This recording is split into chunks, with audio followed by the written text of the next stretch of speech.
माणिकरावच्या याच्या 3 मुद्द्यावर बैठकी झाल्या। एकतर कर्जमाफीचा विषय होता, पेरणी ते कापणीपर्यंत सगळे कामं एमआरजीएस मध्ये त्याची एक समिती त्यांनी गठीत केली आणि 6 महिन्यात रिपोर्ट देऊन केंद्र सरकारला तो प्रस्ताव पाठवला जाईल, जेणेकरून उत्पादन खर्च कमी करण्याची ताकद आमच्या मागणीमध्ये आहे। त्याची एक प्राथमिक तयारी आता प्राथमिकता आलेली आहे। दुसरं आम्ही सांगितलं की मी त्यांना प्रश्न विचारला आणि सरकारला मी एक प्रश्न केलेला आहे का जर रासायनिक खताले सबसिडी देता तर शेण खताले सबसिडी का देत नाही याचं उत्तर पाहिजे। मागणी नाही आहे आमची काही, रासायनिकला देता तर शेण खताले का देत नाही ते पण त्यांनी मान्य केलं की त्याचं उत्तर आम्ही देऊ। आणि दुसरं कर्जमाफीचं ते बोलले का सरकार कर्जमाफीच्या तयारीत आहे, कर्जमाफी देऊ, परंतु कधी देणार ते म्हणतात मी सांगत नाही, कॅबिनेट पर्यंत प्रस्ताव आणण्याचा प्रयत्न माझ्याकडून केला जाईल। त्याच्यामुळे कर्जमाफीबद्दल आमचं समाधान नाही। आमचं आंदोलन 28 तारखेला आम्ही घोषित करणार आहोत। पहिला कोणत्या मंत्र्याच्या गाडीचा हवा सोडायची आणि मग येणाऱ्या काळामध्ये रेल रोकोपर्यंत पूर्ण महाराष्ट्रभर कसं आंदोलन करायचं याच्या तारखा आणि हे निश्चित आम्ही 28-29 ला करू। सह्याद्रीवर ज्या पद्धतीने तुम्ही सांगताय की 28-29 तारखेला होईल, तर बाकीच्या मागण्या पूर्ण झाल्या आहेत का की त्या पण मागण्या राहिलेल्या आहेत? ते आता फक्त आता संपूर्ण कर्जमाफी हा मुळात मुद्दा आमचा नव्हता, हा देवेंद्रजीचा मुद्दा आहे आणि त्यांनी 10 डाव सांगितलं। आता आम्ही ऐका प्रत्येक गावामध्ये देवेंद्रजीचं भाषण प्रत्येक वट्या चव्हाट्यावर आम्ही लावणार आहोत। 7-12 कोरा कोरा कोरा, आता तो कोरा आम्हाला करून घ्यायचा आहे। जेपर्यंत ते कोरा करत नाही तेपर्यंत आम्ही हा मुद्दा सोडणार नाही। काही झालं तरी 72 कुछ भी होगा तो चलेगा, पण आम्ही तो देवेंद्रजीचा शब्द ते जरी पूर्ण करत नसेल तर आम्ही ते पूर्ण करून घेतल्याशिवाय लबाड बोलून चालत नाही। त्यांनी सांगितलं होतं भाषणामध्ये, असं सांगितलं का आल्या आल्या 7-12 कोरा होईल। आल्या आल्या म्हणजे काय, 5 वर्षांना आल्या होते का? म्हणून त्यांनी शब्द फिरवू नये।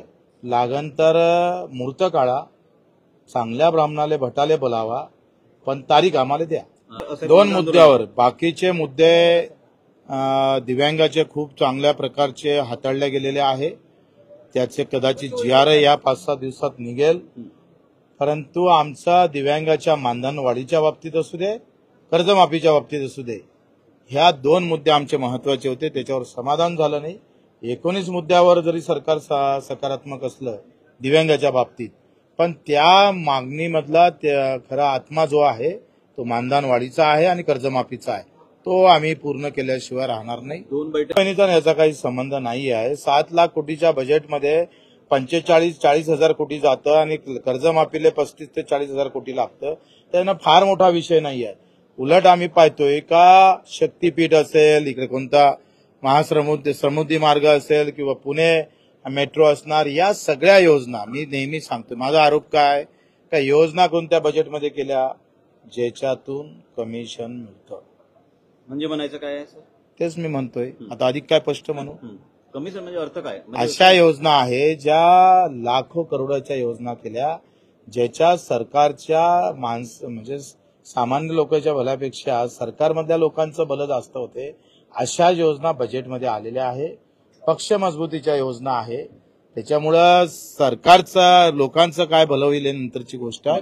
आणि कर्जमाफीमुळे काय होतंय का डायरेक्ट शेतकऱ्याच्या खात्यात जातं, नो कमिशन, काही संबंधच येत नाही, त्याच्यानं अशा योजना ते बाजूने म्हणजे याकरिता टोलवाटोलवी होते शासनाकडे। बिलकुल, माझं म्हणणं तेच आहे का जिसमें है दम उसमें है कमिशन।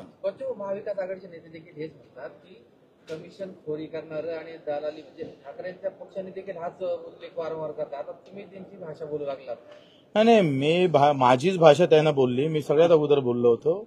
त्यांना तुम्ही विचारा का हे बच्चू कडूचं रिपीट तुम्ही कसं करता? बच्चू भाऊ, आता 2 बैठका झाल्या, तुम्ही 2 बैठका झाल्या की टायरची हवा कोणाची काढणार, कोणाची काढणार ते आता आमची बैठक आहे 28ला।